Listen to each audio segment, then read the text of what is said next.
Bonjour à tous et bienvenue au lendemain du conseil. Aujourd'hui, je m'entretiens avec Pierre Deshaies, maire suppléant. Bonjour Pierre. Bonjour. Ça va bien? Oui, merci. Bon, Vous-même? excellent. Oui, très bien. On peut se tutoyer, Pierre? D'accord. Bon, c'est parfait. Je veux pas trop avoir l'air vieille. Pierre, hier, c'était le conseil. Y a-t-il eu beaucoup d'éléments que vous avez parlé hier? Pas tant. C'était un menu assez léger hier, il faut dire. D'ailleurs, j'invite tous les citoyens à aller le revoir s'ils le souhaitent en Facebook en différé. On a fait un Facebook Live les soirs de séance, mais il est toujours disponible après coup si vous voulez le revoir par la suite. Bon. Mais aujourd'hui, on va en faire un résumé, puis je pense qu'il va être tout aussi intéressant, sinon plus. Ben oui, suis certainement. Persuadé que la séance publique. Ensemble, ça va être très intéressant. Donc, on commence par le plan d'implantation et d'intégration architecturale. Oui, bien, je pensais en glisser un mot parce qu'on avait hier 2 dérogations mineures d'entreprise, mais aussi 2 plans d'implantation et d'intégration architecturale. Puis je me suis dit, ce serait peut-être un bon moment de dire c'est quoi ça, un PIIA, un plan d'intégration et d'implantation architecturale.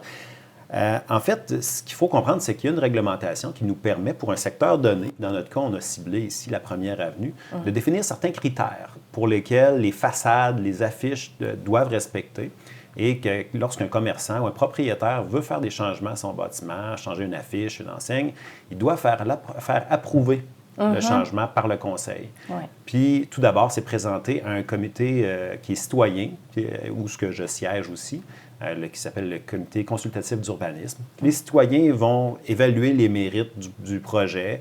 Il y a des guides, il y a des critères. Puis ensuite, les soumettre au conseil avec une recommandation. OK. Puis, c'est comme ça que ça fonctionne. Fait que si vous êtes propriétaire d'un bâtiment sur la Première Avenue, informez-vous auprès du service d'urbanisme parce que vous ne pouvez pas faire un changement, dire, par exemple, je vais changer ma galerie en avant, je vais changer la couleur ou le matériau de la façade, je vais changer mon enseigne sans tout d'abord en parler à l'urbanisme et probablement soumettre un projet au comité consultatif d'urbanisme. Et j'imagine que ça prend un permis également pour le faire? Effectivement, ça prend un permis aussi. Bon. Est-ce que c'est long avant de toute cette procédure-là? Parce que je sais qu'en tant qu'entrepreneur, on est très excité et très pressé à voir notre enseigne sur le bâtiment qu'on loue.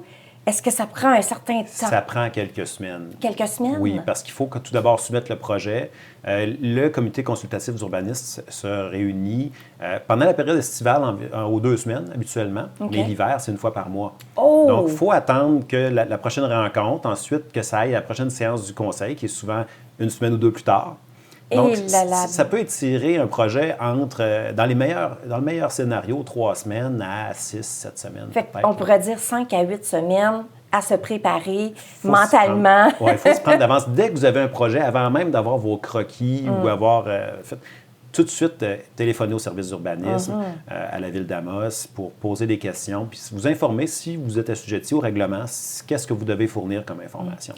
Là, on parle d'entrepreneurs.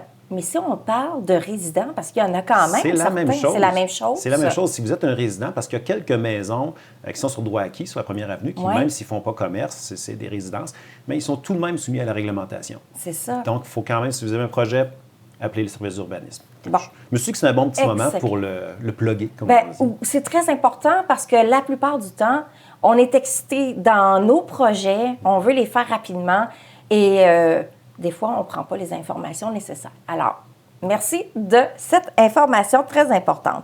Maintenant, on a ça, c'est mon mot à 100 $. C'est un virlangue. Hein? Oui, totalement. L'adjudication. Oh, je l'ai dit en premier. Du contrat pour la fourniture de végétaux. Et qu'est-ce qu'on fait avec ça? Bien, année après année, vous savez, on achète des végétaux là, pour, par exemple, le golf, les terre-pleins ici au centre-ville, la Première Avenue, les pots de fleurs qu'on dépose. Oui. Donc, il faut les acheter. Il y a une partie qu'on peut récupérer, mais il y a une autre partie, les fleurs vivaces, annuelles, qu'il faut remplacer. Il faut renouveler. Il faut aussi acheter de nouveaux arbres, etc. Donc, année après année, on essaye d'avoir plusieurs soumissionnaires, mais vous savez, la conjoncture économique étant ce qu'elle est, cette année, on a eu un seul soumissionnaire, une augmentation d'à peu près 10 % des coûts. C'est l'inflation, mais sinon, malgré les difficultés d'avoir du personnel pour s'en occuper, on a du mal à avoir des horticulteurs, du personnel pour faire l'installation. On est quand même assez fiers du résultat. Là, on pense la ville est quand même assez belle et assez fleurie. Vous pourrez nous en donner des Définitivement. nouvelles l'an prochain. Oui, parce que quand je suis arrivée ici cet été, j'ai pu voir la ville fleurie comme je l'ai vue et je vais comme « Wow, c'est vraiment beau ce qu'ils sont en train de faire ». Alors, c'est une valeur ajoutée que vous apportez à la ville, donc moi, j'en suis très fière. Et maintenant, prévision budgétaire pour transport adapté Amos. Encore là, ça peut sembler un petit peu tenu comme sujet de discussion, mais enfin, je voulais quand même rappeler peut-être à nos auditeurs le mandat de transport adapté. Vous savez, c'est un organisme qui est paramunicipal, qui travaille avec, il y a des pharmacies qui, naturellement, commanditent. Vous avez vu les autobus passer pour les gens à mobilité réduite. Oui. Mais il y a aussi des partenaires institutionnels dans cette opération-là. Il y a Claire Foyer, la commission scolaire, par exemple. Et la ville d'Amos doit, comme c'est un organisme paramunicipal, approuver les budgets et les tarifs. Ah oui? Oui, puis il faut dire qu'ils font un excellent travail, là. C'est un organisme très, très dynamique et dévoué. Puis, tu sais, veut pas, on le sait, là, avec l'inflation, la difficulté de trouver des mécaniciens, les coûts augmentent beaucoup, puis ils réussissent quand même, année après année, à fournir un service de qualité aux gens à mobilité réduite. Bon, je les félicite. Oui, on les félicite.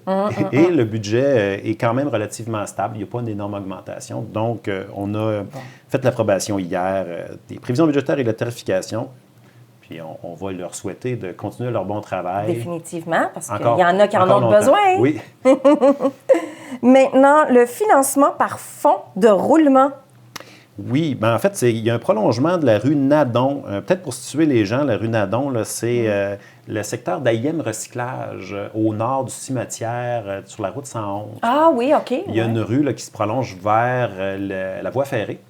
C'est-tu la rue de l'Hydro, ça, qu'on parle? C'est en face. C'est en face, OK. En face, vers le nord. OK. Et il y a un commerce qui veut s'y installer. Donc, la ville, on va mettre des travaux d'environ 25 000 là, pour prolonger la rue, les services, pour accorder l'éventuel commerce. Donc, on est très heureux que des nouveaux commerces s'installent à Amos toujours. Définitivement. Donc, on va financer le petit 25 000 avec notre fonds de roulement, qui est un peu un prêt que la ville se fait à elle-même, de façon comptable, avec nos surplus, puis on se rembourse. Bon, bien, c'est excellent, ça.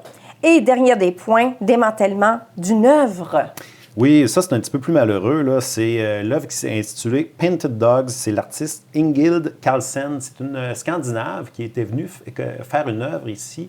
En 1997, certains de nos auditeurs se souviendront de le symposium en art visuel de l'Abitibi-Témiscamingue qui avait eu lieu à Amos. Ça fait maintenant 25 ans, quand même. Déjà. Mais je m'en souviens, puis plusieurs de nos auditeurs s'en souviendront, des événements mémorables, dont la symphonie de scie à chaîne, de hurlements de loups sur le pont.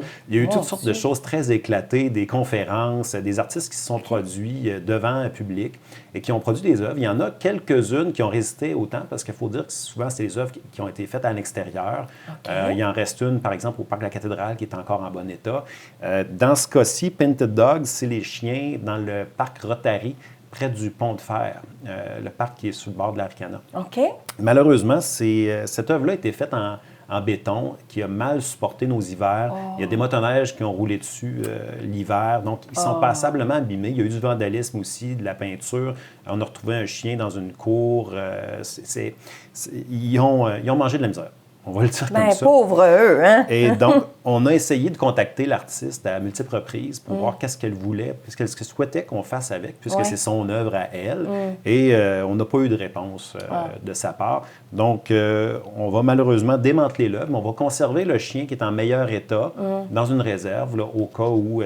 tout d'un coup, un jour, elle se manifesterait et voudrait qu'on fasse quelque chose, par exemple un bronze avec un des chiens ou quelque chose qu'on pourrait remettre ensuite dans le parc. Ce qu'il faut dire aussi, c'est que ce parc-là est dû pour des rénovations majeures. Là, vous avez vu qu'il y a un affaissement du muret de la rivière. Donc, c'est en train de délaver par en dessous. Donc, il va avoir, dès qu'on est capable de trouver du financement, il va devoir avoir des travaux. Donc, il va falloir la déplacer quand même. Là. Bon. Voilà. Fait que c'est un mal pour un bien. Bien, c'est un peu à contre-cœur qu'on le fait, mais que voulez-vous, maintenant? C'est ça. C'est ça. On ne peut pas jouer contre Mère Nature. On ne peut pas jouer contre la nature, en effet. Bien, merci beaucoup, Pierre. Ça m'a Très fait intéressant. plaisir. Et est-ce que le maire reprend place dans 2 semaines? Le maire va reprendre service d'ici quelques jours. Donc, oui, ça va être probablement lui qui va venir faire les lendemains de conseil avec vous la prochaine fois. Bien, excellent. Un gros merci et merci à vous tous de nous avoir écoutés aujourd'hui. À bientôt. Bonne journée. Bonne journée.